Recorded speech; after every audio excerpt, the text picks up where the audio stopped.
여러분 안녕하십니까? 여수 MBC 뉴스데스크 시작합니다. 순천 농민회와 농협 사이에 갈등이 불거졌습니다. 자연재해와 코로나19로 농민들이 유례 없이 힘든 한 해를 보낸 상황에서 정작 임직원들은 성과급 잔치를 했기 때문인데요. 거센 비판에 논란은 일단락됐지만 당분간 비슷한 갈등이 이어질 것으로 보입니다. 조희원 기자가 취재했습니다. 순천 농협 앞 플래카드를 든 농민들이 목소리를 높여 구호를 외칩니다.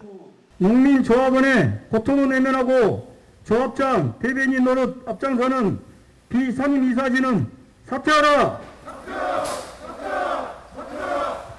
체감온도 영하 6도, 역대급 한파에도 불구하고 농민들이 야외로 나온 건 얼마 전 발표된 결산총회 안건 때문입니다.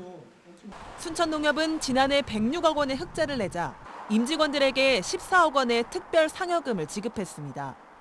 그것도 모자라 내년 임원 연봉을 15% 인상하기로 하자 농민회가 발끈하고 나선 겁니다. 유례없는 장마와 코로나19에 따른 소비 침체로 농업 소득이 30% 이상 감소해 농민들은 전부 빚쟁이가 됐는데 농민들의 고통을 발판으로 임직원들이 성과급 잔치를 하는 건 맞지 않다는 겁니다. 실제로 순천농협이 지난해 벌어들인 매출액의 67%는 신용사업에서 나왔습니다.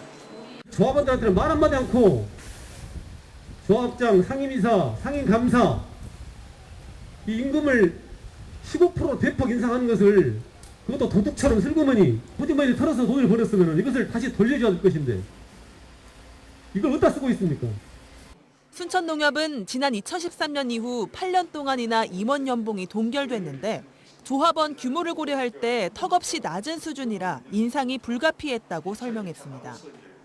또 지난해 흑자를 낸 건 임직원들이 임금을 동결하고 연차 보상금까지 반납하는 노력을 한 끝에 일구어낸 성과라고 해명했습니다. 그러면서도 조합원들의 요구를 고려해 임금을 반납하는 것을 고려해보겠다고 한 발 물러섰습니다. 이런 정당한 절차가 왜 무시해야 되느냐. 원한대로 가야 된다. 자, 저런 요구가 있었음을 인지를 했으니까 본안대로 시행을 하고 연말까지 인상분에 쓰나가 기법하겠다.